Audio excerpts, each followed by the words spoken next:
Hi, I'll be talking about the three key economic ideologies. Firstly, we have the free market economy.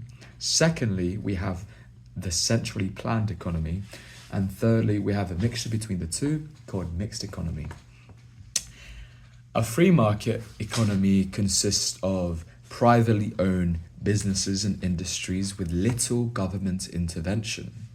A centrally planned economy is where government takes control of the economic decisions, including production, distribution, and pricing. And a mixed economy is a system that combines elements of both government intervention and free market principles. Now, I'll be talking about which is good, which is bad, or rather the pros and cons of both. And I'll be giving examples of each country. And finally, I'll discuss what I think is best.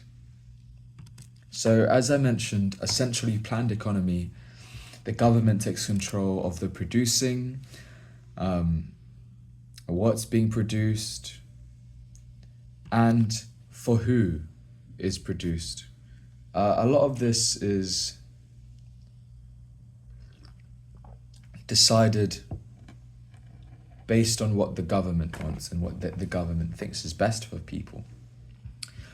So in this way, people don't have as much control or perhaps as much say in what happens because ultimately it's not up to them to decide. However, in a free market economy, the power is within the individual and they have the choice to make a product for their target audience and choose where it's produced. And a mixed economy,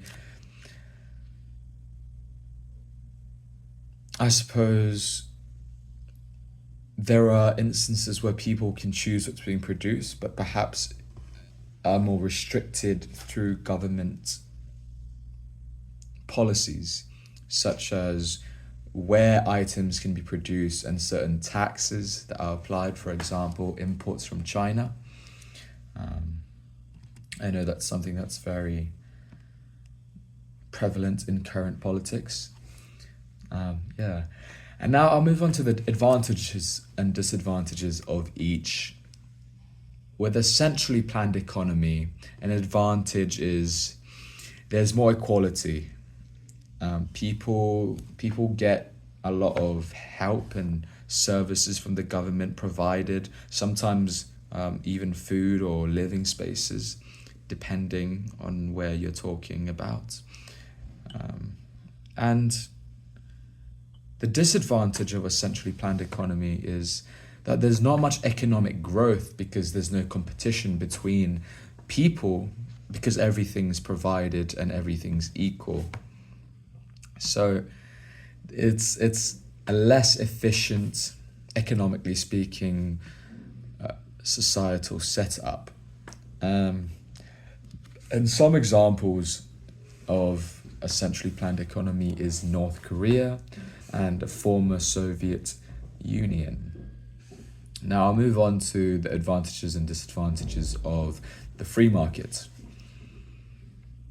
In a free market, people have power. People are more in control of what they buy, what they sell, what they produce, what businesses they own. And that encourages a lot of competition and market growth. So that's definitely an advantage. And of course, the disadvantage would be the opposite, where perhaps there's too much competition and some people really struggle and therefore experience inequality, poverty, and of the sort. However, in a mixed economy, you have a bit of both. So instead of a completely free market where institutions such as healthcare require your own individual resources and money, in a mixed economy, healthcare and education are provided. So even if you do fall into poverty under the free market way of living, there is a safety net provided by the government, such as bursaries or food banks or certain universal credit, single mother support, scholarships for education. So all these things are aspects that combine a bit of government intervention and individual freedom and choice. Now, saying all of this, I'll be discussing what I think is best. A free market, centrally planned, or mixed economy, and why. I personally think it is best to have a mixed economy, and especially under a social, I believe I wrote it here.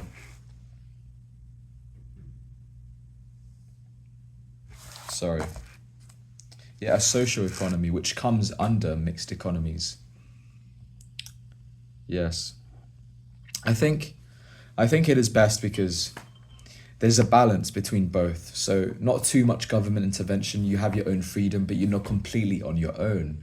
And with a social economy, people's well-being is prioritized over economic gain, which is something I think that's quite twisted within a free market economy. And I'll give examples of a free market economy as well. I forgot to do that. In a free market economy, an example would be Hong Kong historically or Singapore, largely.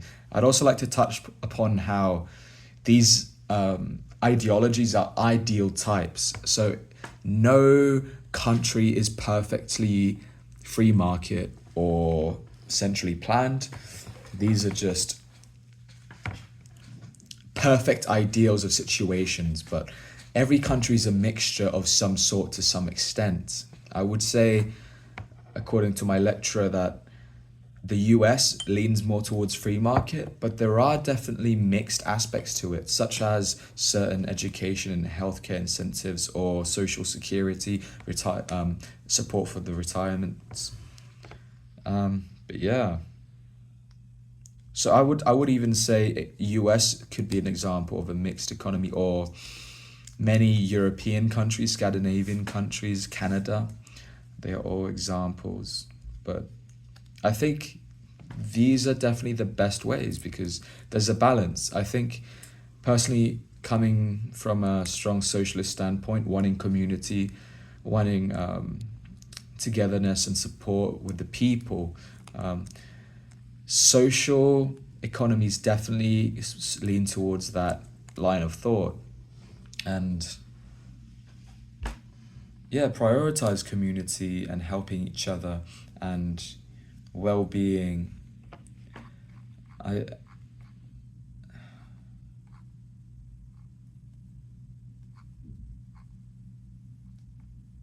Yeah, they promote sustainability and a stable economy. It might not grow as fast as a free market, but it'll definitely create strong communities and reduce inequality to a large extent, while still allowing some of the freedom of a free market. And just to be clear, a social economy is a subset of a mixed economy as a type.